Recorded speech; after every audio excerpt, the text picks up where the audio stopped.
Hello everybody, my name is KirkpattieCake. I'm an author and robot, and today it is the best day of the month on this channel. It is Lmiay time. In case you're new around here, Lmiay is the monthly I feel like it's a get-together of the community where I've given you guys a prompt, and all you gotta do is submit a story or write a story if you don't have one that embraces the suggestion or that embraces the prompt. And then come the first video of the new month, I read your guys' work, and if you've got websites for me to send people to find you, that's where it's at. So I am always so grateful for everybody that, plays with the prompts. I am not always the best at responding to prompts, so I'm always impressed by anybody who can do the prompts, and I am always excited and impressed by the pros that are received. So I'm looking forward to getting into this. Now, before we get started, there is one thing I don't like to talk too much because Lmiay is all about you guys, but new month means that July Lmiay is now accepting, and community suggestion. Don't get mad at me if you're like, what the frick is this? What the frick is this prompt? Community suggestion. So check that out. Consider maybe joining for next month's prompt, and let's get started. Now, in case you didn't know what the prompt was for this month, it was write a story capturing the vibe of sometimes I feel like I'm not the one who's pulling the strings. You're in my head trying to talk me into dangerous things. And if those sound like song lyrics, you're correct. They are song lyrics. Therefore, Dreamer's song Palm Reader, which I will link in the description below for you to check out if you want to check out a cool band. And here are the vibes that inspired the prompt for the stories this month. If you've heard this song before today, also let me know in the comments below, because it'll be interesting to know if you guys have the same taste in music as me. Now, the first story is by Matt Dawson, also goes by Twice Six. Sandra fell, her bent legs splayed, plaid skirt landing a thumb's length from her knees. "Why do you always make me do this?" She released a chuckle, tilting her head back, bouncing. As she hopped, she slammed into the ridges of the pickup truck's bed. After catching her breath, she looked around the dusk landscape, cicadas echoing in the distance. Her gaze snapped, brows furrowed. With the last check behind, Sandra's furious face evaporated to glee. "Don't worry." She dragged her index finger along Jason's white formal shirt. "No one's watching." Sandra let out a slow breath as she plucked at the bottom button. "I've been so lonely." Jason shook his head, working the cloth gag from his mouth with his tongue. "Sandra, stop!" She cackled, tucking her chin against her shoulder. "What? It's like old times." "You're supposed to be in the institution. How did you get out?" Jason yelled. "I know what he did, but I still miss my papa." Sandra wagged her nose, blowing away a lock of dirty red hair from her mouth. "If he were still alive, you'd think he'd forgive me for what happened?" "Where am I? Are we at the mill?" "Big brother, you're a daddy now. Are you like him?" Sandra loomed over Jason's blindfolded face. Oh God. Where's my wife? Where's my child?" Sandra giggled. Always teach the kids not to touch matches." "He's an infant," Jason shouted. "Well, was." Sandra bounced on the truck bed. "But I want to play a game." Jason started sobbing as Sandra jumped down, shoeless and sinking into the mud. "Do you remember?" She played hopscotch on the imaginary outline. "When we were young at the lake, you used to pick me up and shout, 'Feet first or head first.'" Stopped atop a dirty concrete platform, Sandra reached for the start button for the industrial wood chipper. Oof. Oof. I see that we're back to the horror again, but I like this. The mood. I feel like there was such a mood to this piece, and it was surprising that the mood shifted, and there was a sensible. There was a palpable shift when it went from, oh, is this prom night, to, oh, is this a kidnapping, to, oh, is this, oh, we're about to get freaking murdered over here. Oof. Matt, very, very nice. The suspense, the building tension. You guys are very dark in what you write, but you write it very well. The next entry is by Manaya. School is a period in time that molds a child into an adult. School teachers, friendships and betrayal, love and heartbreak. It is a time to experiment, to grow, and to learn, unless you're Garrett Evergreen of Classroom 4C. For Garrett, school is just a 6-letter word. It was the beginning of Garrett's second year of high school. Garrett spent the winter holiday dreading this day, praying that it would not be a repeat of the year prior, hoping that this year would be different, that his pants wouldn't fall down during gym, hoping that he wouldn't trip on the stairs in front of everyone again, and praying that this year would be different, more normal. The walk to school wasn't particularly long, but today it felt like forever. Every footstep felt heavy, the sun shone too bright, and there was too much pollen in the air.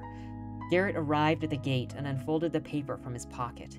He looked up at the map and traced it with his finger and sighed. At least I'm in a classroom this year and not a portable. Classroom 4C was as normal as a classroom could be. The tables were lined up evenly, facing a chalkboard at the front of the class. Off to the sides at the teacher's desk. Garrett was early. He liked to be early. People don't pay attention to you when you're early. He swung his backpack over the back of his chair and sat in the back corner by the window. His eyes traced along the clear silicone holding the glass pane in place until they met the silk lines of a spider's web in the corner. Minutes went by as Garrett sat there, watching the small spider crawl around the edges of its web, each step delicate and deliberate, careful not to break the net of its weaving. "Hi," a high-pitched voice said. "Hello? Is anyone awake in there?" Garrett snapped out of his trance and looked over. Stood before him was a girl he had never seen before. She had medium-length brown hair with a fringe that looked far too disheveled for such a windless day. Paired with her hair were tortoise shell glasses that magnified her golden pupils, sitting above a pair of dimples creased against the edges of her mouth. Her uniform was messy too. She wore the brown school vest and a white t-shirt, half tucked into a navy blue pleated skirt, hiding a pair of tights with the ladder up one knee. "Hello, Earth 2. Sorry, am I in your seat? I can move if you'd like," Garrett interjected. "Don't be silly. I was just wondering if you were holding the seat for a friend," the girl said, laying her bag into the chair. "Oh, yeah. I mean, no. You can sit there if you want." Garrett's words stumbled out of his mouth, tripping over his tongue. Garrett wondered to himself, of all the seats and all the days, why did she have to sit next to him? Doesn't she have friends? Or maybe this is some kind of prank, a dare. The back of his neck began to sweat. It's only the first day of school and he's already made a fool of himself. I'll take that as a yes," she chimed in. It's Garrett, right? I'm Wendy, although you probably know that," she smiles. "We were in computer science last year." Were you?" Garrett shook his head from side to side. "I don't remember." "Anyway, it's nice to have a familiar face in class. I hate having to try to make new friends. It's always so awkward. Don't you think?" Wendy smiled again. "Class should begin soon. See you around." Garrett watches as Wendy playfully skipped out of the room. The morning classes passed by at a snail's pace. Garrett found himself waiting in line at the cafeteria, clutching the money in his pocket his mother gave him, scanning the menu for the way to spend it, when he felt something pull at his shoulder. "I'd swap out the soda for a juice. Then you can get fries as well." Wendy stepped in front of him, smiling just enough. Garrett stepped back, surprised. "Where were you today?" he said. Wendy smiled again, causing the dimples to appear around her mouth. Garrett felt the heat rising in his cheeks as she grabbed his hand with hers. It was so soft. She pulled at it and began to walk toward the hall. "Come on, I'll show you." The pair wound up standing on the rooftop, Garrett still wondering how he ended up here and with a girl on his first day of school. School was not meant to be fun or exciting. Wendy stood in front of him, looking over the streets the two grew up on. "So, what do you think?" she said, still looking away. There was something about this moment that to Garrett was so surreal. He began to think that maybe this year will be different. Garrett watched as Wendy stepped over the ledge and began a tightrope back and forth along the roof. "Don't be scared, Garrett. I've done this 100 times. Wendy began to wobble a little bit, and Garrett leapt to grab her. How could he explain if something happened? His foot slipped on the brickwork as he grabbed her, and they tumbled backward onto the roof. Wendy landed beside him, laughing. He looked over at her disheveled hair, an innocent yet devilish smile. His voice croaked. We should get going back to class now. This is dangerous. Wendy rolled over, her smile gone, but those eyes, magnified by her glasses, stared directly at him. She frowned, and Garrett felt a pressure build in his throat. Wendy let out a small sigh as her lips shaped to a pout. So, are we gonna play again tomorrow? Or will you remember to take your medicine next time? You know, I would be totally into just a whole book, like a compilation of just like episodic things like this for Garrett and Wendy to see how their relationship escalates and to see how Wendy, I guess technically Garrett's psychosis, Garrett's mentality escalates. And I feel like there's something, if there was a full book of this, there's something that would lead up to just a little bit before Wendy appears at this moment. But I am so interested in this direction, but of course I would because I like psychology and weird stuff. But dude, your the prose are nice. The prose are super easy to read, and I really like this writing style. The atmosphere is great, and the build up here at the end. Oh, I thought he was gonna actually fall. I was surprised that it was on the roof. But then the way that it was introduced, I thought that he was actually going to jump trying to catch her and then fall to his death, and then everybody thought he committed suicide. But I'm so into this, bro. I would comments below. Let me know if you want more of this. Not to put any pressure on you, Manaya. The final submission today is from R.S. Alessi, and it is called Exit Strategy. I stand in the middle of the bedroom. It's a brain fog moment. The why of what I'm doing evades me. In my arms are clothes I don't remember pulling from the closet, and on the bed is a suitcase half filled with stuff I don't remember packing. What the hell? I mutter to myself. The phone rings. I drop the clothes and cross the apartment to answer it. I'm not sure why I bother. The landline is something my landlord includes as part of the rent. I don't know what the number is, and the only people who call are telemarketers. Hello? Hey, Kit. How are you doing? I stare at the phone. Telemarketers don't care how I'm feeling. They also don't call me by the cute nickname my sister gave me when I was 3. Okay, I guess. Who's this? I'm calling to check up on you. You haven't been answering your phone lately. I cradle the cordless phone on my neck and walk over to the nightstand. There's my cell phone. I check its screen. Yep. Lots of missed calls and texts. Is this a wellness check? You could say that. Look, I know things aren't going well for you. Your boss let you go when you stopped showing up for work a couple weeks ago, and you haven't eaten in 3 weeks. The work thing sounds right, but food? That's a weirdly specific piece of knowledge for a social worker to have. I walk into my kitchen and open the fridge. A sour stench wafts out and sets me gagging. Oh God. Inside, fruits and veggies ooze brown liquid. Leftover plates of food are furry with mold. I slam the door shut, but it's too late. I have unleashed this odor upon my apartment. The phone falls from my hand and I flee to my bedroom. Kit? It's the voice from the phone, but the phone is nowhere in sight. Huh? I hold my nose and walk back into the kitchen. There's the phone, lying on the floor where I left it. The disconnected sound old-fashioned phones make when you leave them off the hook. Kit? The voice isn't coming from the phone at all. It's coming from me. We need to talk. Yep. I've finally lost it. I take a few laps around the apartment, which helps until I remember I can't walk myself sane. Flopping onto the couch, I address the ceiling. Fine. Voice in my head, what do we need to talk about? I feel myself sigh. You haven't noticed? I have. I don't get out of bed in the morning anymore. When I do get up, I get dressed to go out. Later still, I find myself back at home watching television reeking of booze and sex and cigarettes. And then there's the weird brown stains I keep finding on my clothes. Remember how you broke up with Amber 3 weeks ago? Yeah. The bitch is into some crazy shit. Mm-hmm. I don't like the way my alter ego said that. And? Look, I'm sorry for what I did, but you can't blame me. It was beyond fun at the time. Except it's not who I am. You're me. I mean, I'd rather be you. Damn. Even my alter ego is lame. What are you talking about? Amber. She didn't like it when you broke up with her, so she made me. This makes a weird amount of sense. As I said, bitch is into some crazy shit.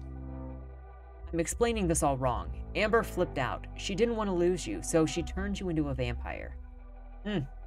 Now I know I am crazy. You are, but not in the way that you think. Please, Kit. You gotta take me back. Please, Kit. You gotta take me back. A vampire? I'd rather be nuts. Remember Amber's blood drinking fetish? It's the reason that you broke up with her. She was a vampire. Now you are too.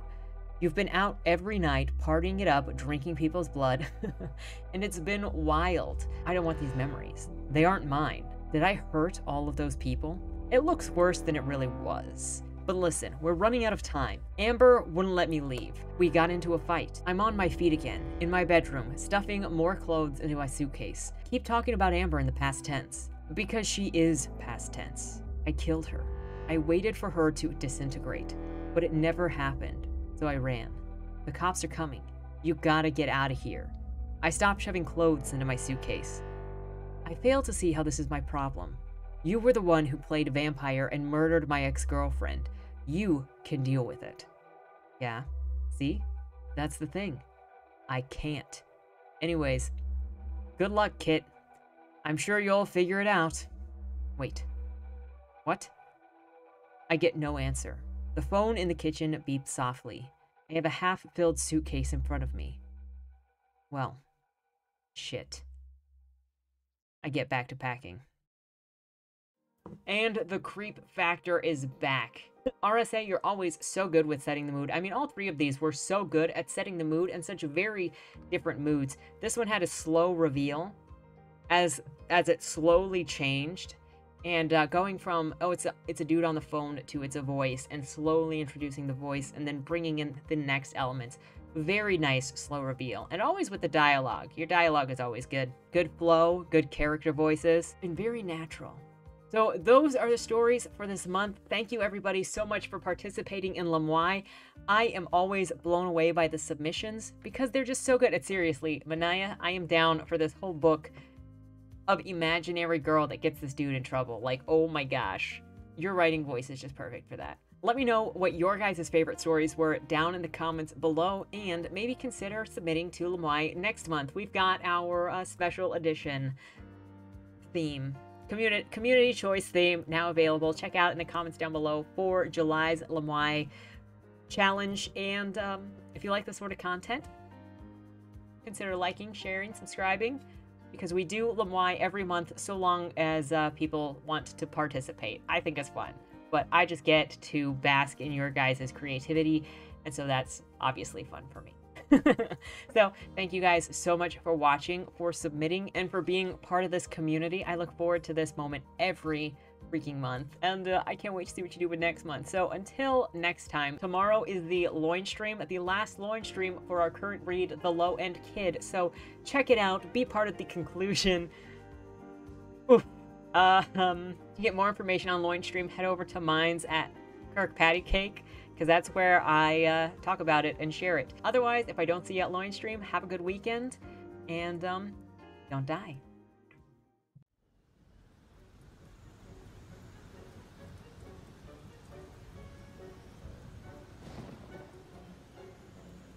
The only people who should come are those who want to meet their monsters. If this is what Agatha wants, I don't know how we can even dispute it. Show me your teeth.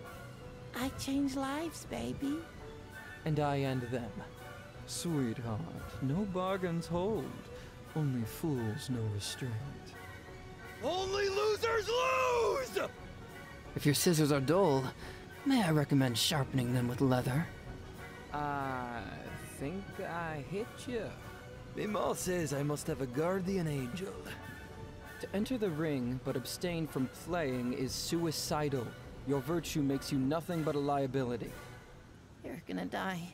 You're gonna die. You're gonna die.